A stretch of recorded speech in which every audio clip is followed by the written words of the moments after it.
Good morning everybody and welcome to the Gallant Few's daily news update for Monday the 30th of January 2023. Hope everybody's having a good start to the week. It's always an easier task to face Monday when Rangers have got the 3 points and not gave us too much to moan about. My name's Colin. I'm going to give you the news recap of everything since we last spoke on Friday morning over the weekend. Obviously the biggest bit of news is Rangers ran out 2-0 victors over St Johnstone at Ibrox. We went into full detail on that analysis on our weekly stream last night on YouTube, and that's now available wherever else you get your pods. But few things to pick out from that was probably it's good to see Todd Cantwell get his debut. Yanis Hadji returning from injury, his first game in over 12 months, and obviously the first day the new Edmiston House was open, and of course it was Armed Forces Day at Ibrox too, so quite a lot to unpack. I'm going to run you through Michael Beale's comments. So speaking to RTV after the game, he said, "I'm happy with the 3 points and another clean sheet. It was a really positive debut for Todd Cantwell, and it was lovely to see Yanis Hadji back as well. I'm pleased for Glenn. He's been managing an ankle injury, but I thought that was a stronger performance from him today. It's nice that he's getting in the final third and scoring, and he's also looking to pick passes and send people through like he did for Alfredo, which is something we're asking him to add to his game." When asked about Todd Cantwell, it's always nice for someone when they're signing for such a big club and it's a home game. I thought he was excellent. Some of the movement between him and Malik in the first half was very good. As a team, we perhaps didn't reward it by scoring a goal off it, but the early signs with these two, just training together for 2 or 3 days, is that they're building a nice relationship on that side of the pitch. So I'm very pleased with them. He went on, he continued on about the game. "We missed a lot of chances today, and our final pass at the end of some of the moves, certainly in the first half. When asked about the second goal, that was a particularly good goal. 15 or 16 passes, and it was nice to see Glenn Kamara scoring because that's quite rare. He made a couple of good stops. This was about Remy Matthews, St Johnstone goalie. He made a couple of good stops. One I remember was from James Tavernier in the first half from a free kick, and an excellent save with his shoulder from Ryan Kent in the second half. There was also one from Alfredo when he was through in the first half as well, which was another great pass from Kamara. There was some good play. We were very sloppy in our last pass at times because otherwise it could have been 1 or 2 goals more." I think that's probably the biggest frustration for most of us. We never really looked in any danger of losing the game, but we should have put it to bed a lot earlier. This should have been one of those games. We just racked up the goals, but 3 points is the most important thing. I'm sure we all agree. So at the mainstream media press conference, the manager was asked about Nicholas Raskin and other potential transfer signings. Just before going to his comments about players coming in, on Raskin in particular, news reports are coming out from Italy and around the continent that the Italian leaders Napoli are monitoring Raskin and potentially could look to move for him this window. And the main bit of news is coming from Italian newspaper Le Capitale, probably butchered that pronunciation. So that's coming from off the back of the reports that Rangers and Standard Liège can't come to an agreement with how much it would cost to get Raskin into Scotland in the January window.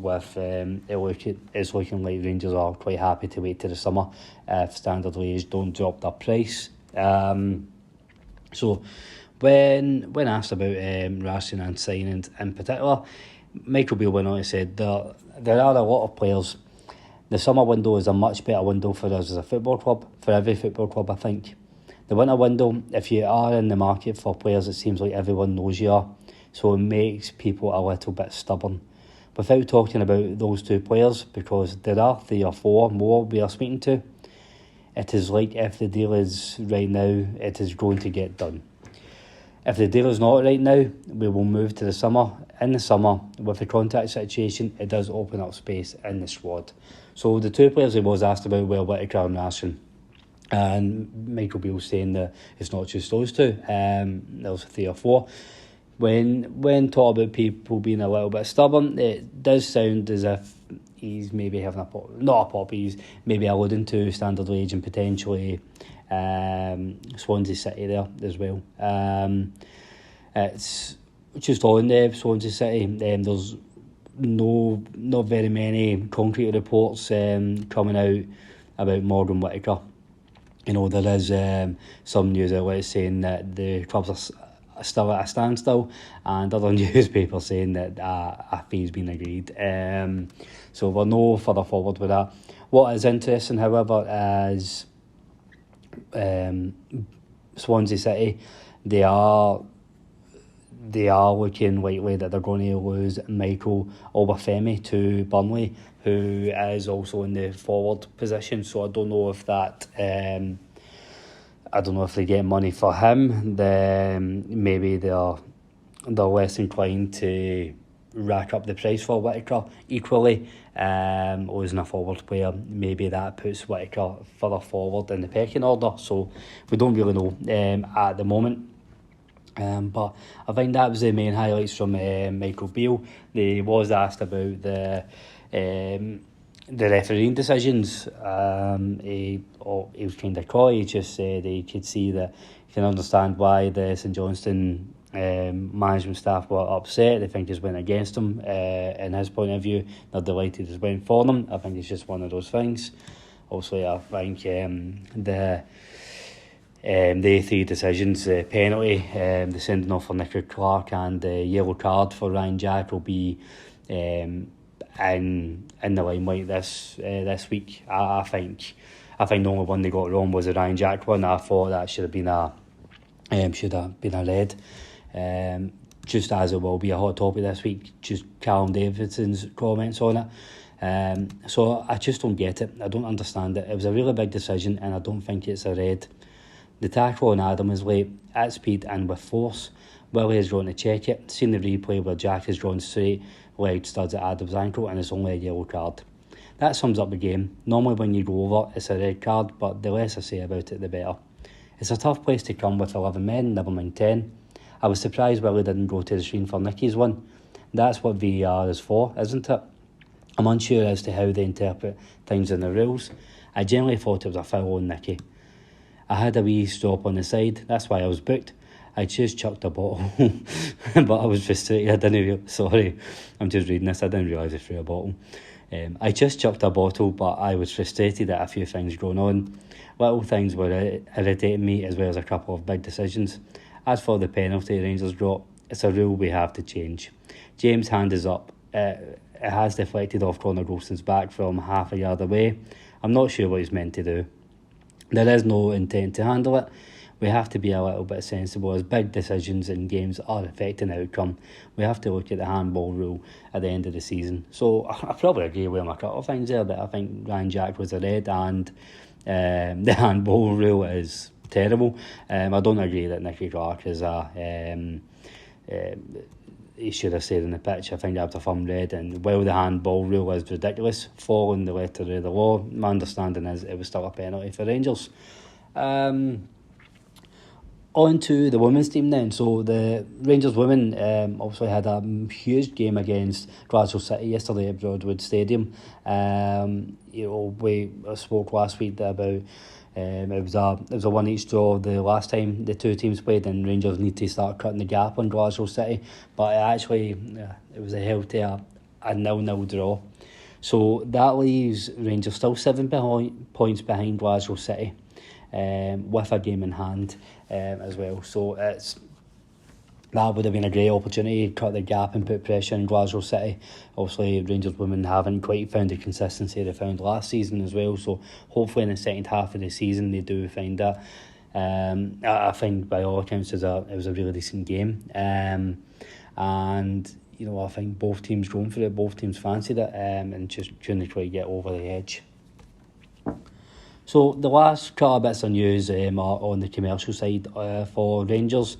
Obviously I spoke on Friday that new Edmiston House was open, the fan zone and the cafe and the new store. Good to see so many people going and having a good time there. It seemed to get quite a good reception.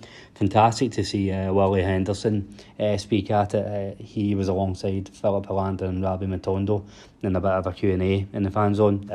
Absolute Rangers royalty, and hopefully he's maybe had a word with Rabbi Matondo and gave him a wee tip or two about playing on the wing for Rangers. But Rangers also announced on Thursday, Friday last week, couple of commercial deals. First with Parks Motor Group. So Parks Motor Group has entered into an enhanced long-term commercial partnership agreement with Rangers Football Club. The successful motor group has secured exclusive presenting partner rights for new Edmiston House and the club's elite training facility, the Rangers Training Centre. The announcement the day before Edmiston House, presented by Parks Motor Group, opens for supporters, is described by Rangers Commercial and Marketing Director James Bridgegrove as one of the most exciting and extensive partnership agreements the club has secured. So, obviously, a lot of long-term ties with Parks, also Douglas Park, the chairman as it stands. So, hopefully, I don't know the details of this, but hopefully it's mutually. Well, I'm not really caring about mutual benefit as long as it benefits Rangers in the right way. And there's plenty of money going in from Parks. One which made the rounds on social media on Friday as well.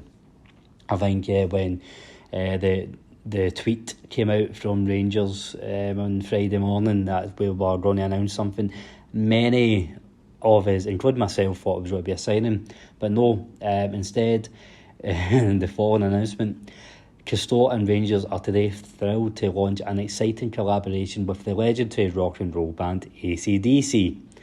The collection features the Rangers crest and the iconic AC/DC lightning bolt logo throughout.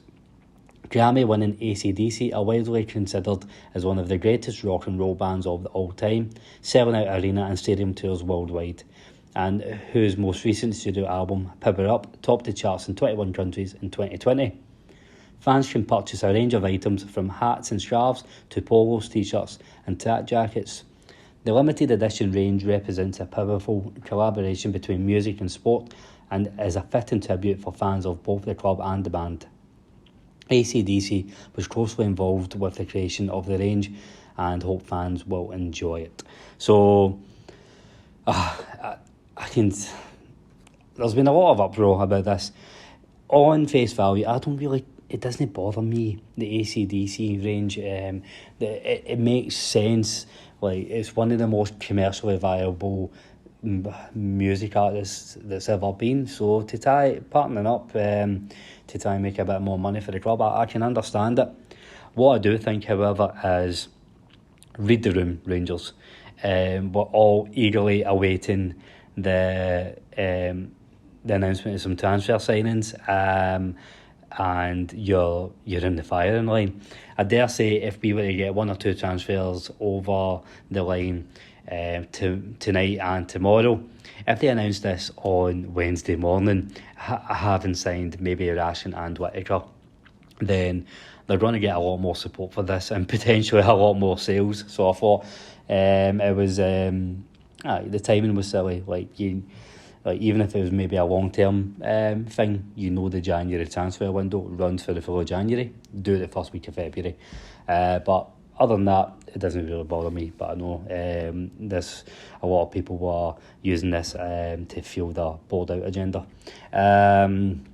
That's all for me, folks. We'll be back tomorrow morning with the any news that comes out over the next 24 hours, and of course if you want to listen to us go through in detail the St Johnstone game and look ahead to Hearts, our weekly podcast is available everywhere, YouTube, Apple, Spotify, wherever, and we'll be back tonight with the Premier League show as well.